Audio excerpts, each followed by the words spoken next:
Prior to my current day job, I've held several other jobs. One of those jobs was with a large cleaning company where I worked as a cleaner. This was back in 2018, right before the pandemic hit and sent office workers home, which really hurt the cleaning company's business.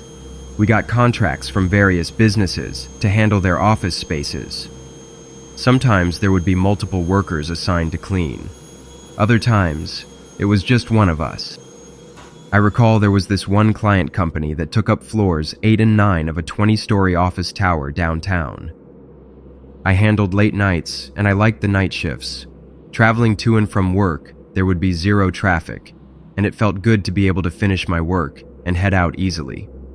Still, this type of work wasn't something I wanted to do for a long stretch, but it suited me for that time period. When I arrived, I remained completely alone on those floors of the building. At least I usually was, but not that night. The client company provided us a special access card that allowed us access to the floors via the elevator. There was a task list of all the things that needed completing, and then I could head out. I began on floor 8, and my duties included vacuuming the floors, cleaning the bathrooms, and kitchenette. The whole job normally took several hours to complete. After I had wrapped up my initial tasks for floor 8, I headed up to floor 9. Around half an hour later into working on floor 9, I was vacuuming when I caught the sound of the elevator. I stopped and switched off the vacuum for a moment. I could tell the elevator was moving upwards, and I listened to see if it would stop at the floor I was on. I stood only about 20 feet away from it, feeling a slight twinge of nervousness, even though I knew other companies occupied the building's other floors. When it continued past without stopping, I felt more relaxed. Nobody could access our floors without the proper keycard anyway. Still, hearing activity in an otherwise silent building seemed a bit strange. I decided to focus on my cleaning and resumed my work. I completed the vacuuming and then tidied the bathrooms on that floor. While wiping some desks in one of the office areas, I heard a noise from somewhere on the floor. My pulse started racing fast. I tried convincing myself to stay calm about it. The source of the sounds remained hidden from my view. I kept working and noticed nothing else for several minutes. Then the noises started again. By this point, the sounds consumed all my thoughts, even as I worked. I decided to go check where the noises were coming from. Some reasonable explanation might exist.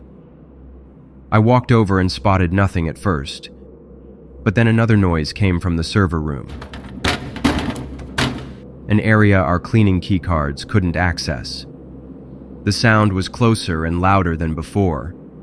I then saw a man running out of the server room and racing down a hallway briefly before disappearing into the stairwell. I caught a glimpse of him for maybe a few seconds at most. He seemed to have what I assumed was a server tucked under one of his arms. I moved to the stairwell and pushed open the door.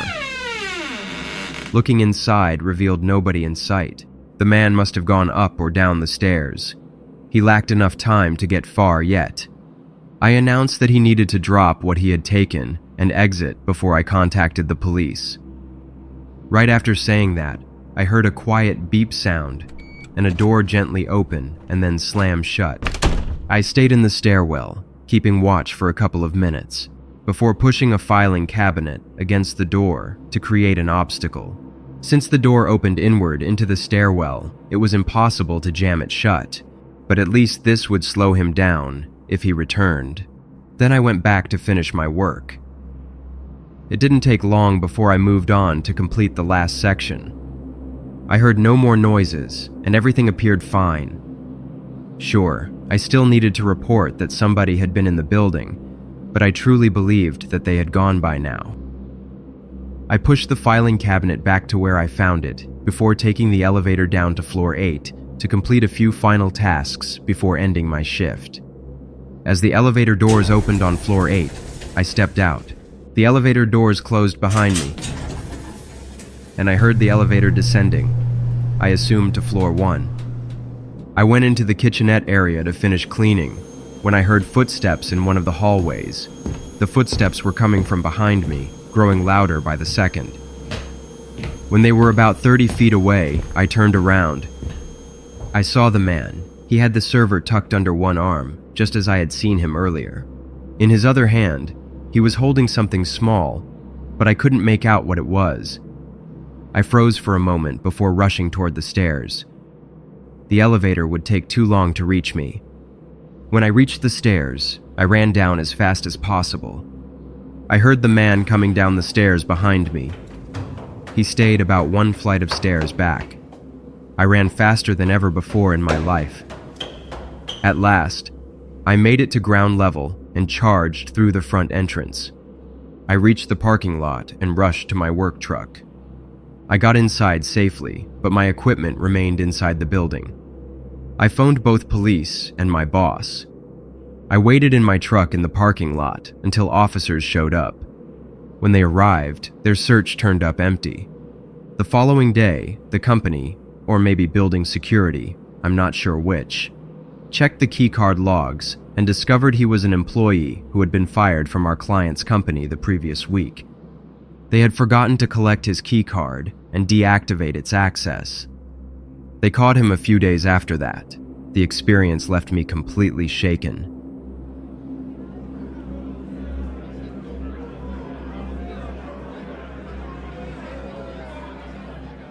This went down when I was working as a bartender about 7 years ago.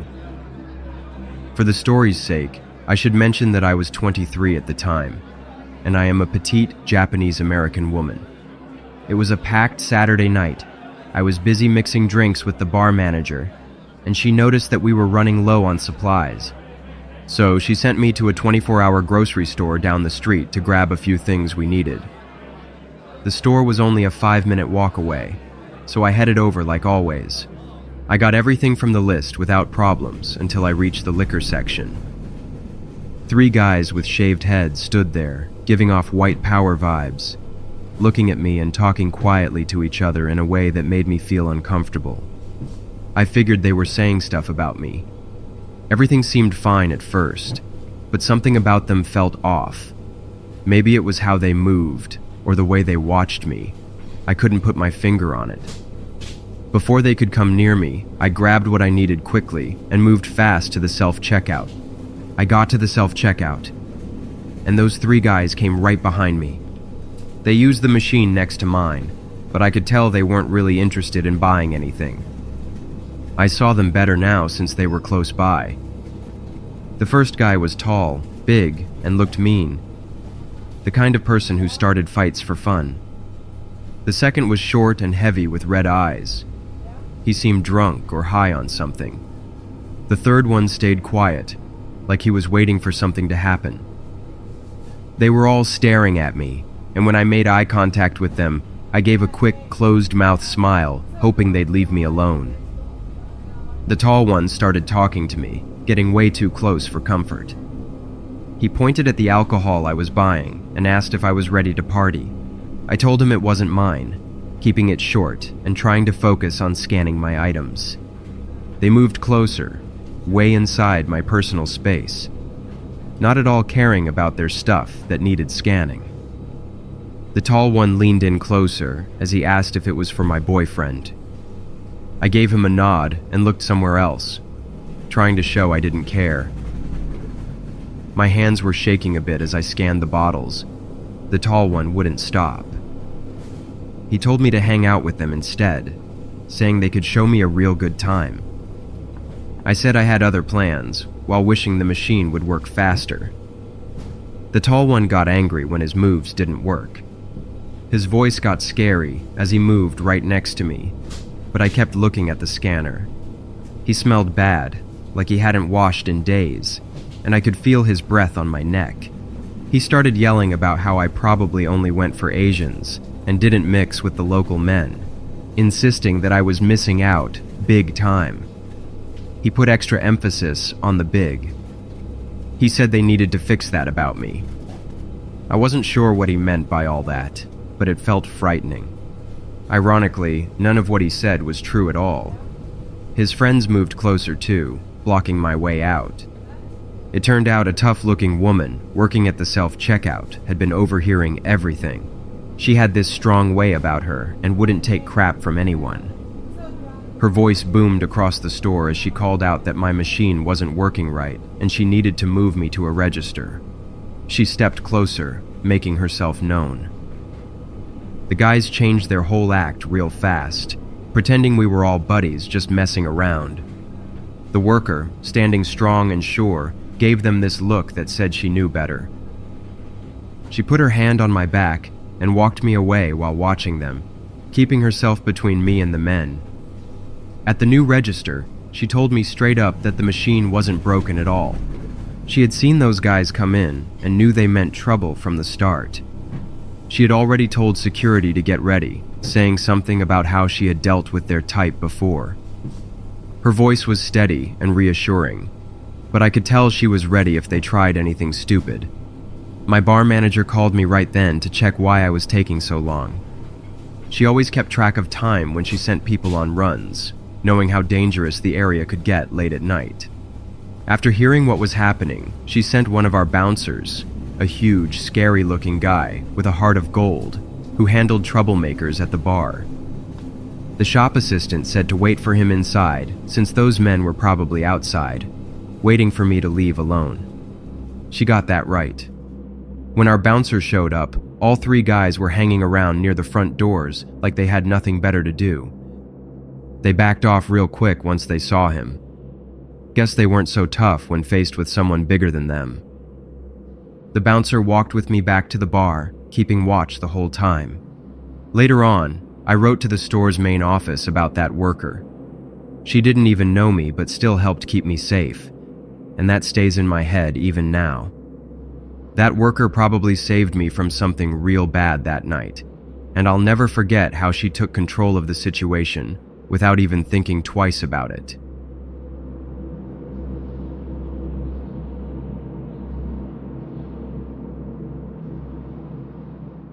This took place back in 2016. At the time, I worked at a gas station that also had a convenience store. The store wasn't very big, and usually wasn't too crowded either. The gas station I worked at was open 24 hours. I'm not sure if it still is, or even if it's still around today since I moved interstate not long after this happened. What took place that night was enough to push away any lingering hesitation I had about moving. So most nights when I worked the night shift, I was alone for the majority of my shift. There wasn't much reason to have anyone else there since I could manage everything on my own, and we rarely had many customers overnight. The gas station was in a quiet part of town, away from any main roads. I was also able to walk to and from work, which was very convenient. My apartment was just a few blocks away, so it only took me about 15 minutes to get there. I lived there with my girlfriend in a fairly secluded part of town. I usually worked 10 p.m. to 5 a.m. One time, while working an overnight shift, everything was going as per usual, and it was around 2 a.m. I heard the automatic doors open and looked over to see a woman walking into the store. She looked to be in her late 20s, but beyond that, I don't want to describe her appearance. I'd rather not influence how people perceive her based on her looks. After stepping inside, the woman glanced in my direction behind the counter, smiled, and greeted me. I greeted her back, and she walked down one of the aisles. I looked outside but didn't see a car, so she must have walked there. Not unusual, but kinda weird, especially at that time. Several minutes passed, and I occasionally saw the woman, though I wasn't really paying attention to her. She just seemed to be shopping like normal. But at one point, as I was casually looking around, I noticed her standing partly behind an aisle. She was holding her cell phone up, as if she was recording me, but I couldn't be 100% sure. She wasn't trying to hide it either, which made it even creepier. She was just looking at the screen on her cell phone, and her fingers weren't moving, so she wasn't typing. The back of the phone was facing me, not angled down toward the floor like you'd expect if she were using an app or doing something else. I looked at her, trying to figure out what was going on. After about a minute of this, She put her cell phone into one of her pockets and disappeared behind the aisle. I thought it was odd, but not a big deal. About a minute later, the woman came over to the counter empty-handed, which was weird since she had been up and down the aisles for a while. Then, with a wink in her eye and a smile on her face, she asked for a pack of condoms. I grabbed them, rang them up, and she paid before heading for the exit. As she walked out, she said, "See you later."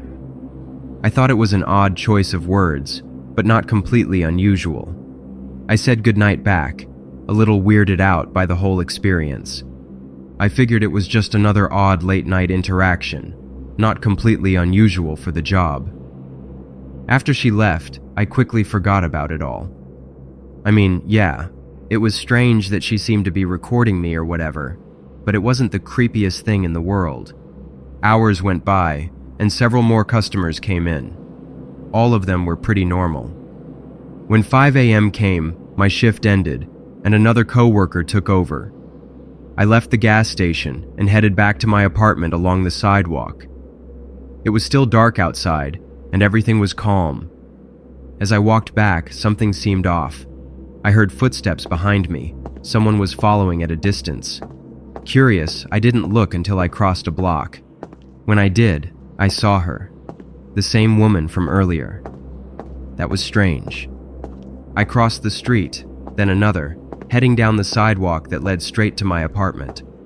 I didn't expect her to do the same, but she did. She stayed behind me, never closing the gap. I reached my apartment, relieved she hadn't gotten any closer. To enter, you needed a key for the front security door, then another for individual units. That made me feel safer. I knew she didn't live there. Inside, my girlfriend was asleep. I didn't wake her and went straight to the window. The woman was still outside, just standing there, staring up at my window with a creepy smile. Minutes passed. When I looked again, she was still there. But this time she was holding up the pack of condoms from earlier and pointing at them with the same creepy smile. I hadn't noticed my girlfriend wake up, but suddenly she was behind me, looking over my shoulder. She saw the woman and immediately started yelling, first at her, then at me, demanding to know what the hell was going on. For the next several minutes, we argued. I tried explaining everything. The gas station, the way the woman had followed me home. My girlfriend wasn't having it. She was furious, convinced there had to be something I wasn't telling her. Eventually, she grabbed my arm and insisted we check if the woman was still there. We both looked out the window. The woman was gone. I tried to brush it off and went about my usual routine, but my girlfriend was still angry. She insisted I sleep on the couch instead of the bedroom. I eventually fell asleep and woke up at almost 1 p.m., earlier than usual. Then I heard it, someone trying the apartment door. My girlfriend, still upset, asked if I heard it too. I got up and checked the peephole. A woman was walking away. I barely caught a glimpse, but it was her. Now I was seriously creeped out, and my girlfriend was seriously angry. I watched her leave the building, moving down the sidewalk. No idea how she got in. Probably slipped in when someone else was leaving. I called the police and told them everything. They came out, took our statements, and said they'd look into it. I never heard anything more, and I never saw her again. My relationship had already been on the rocks before this, and after that night, it only got worse. We broke up not long after.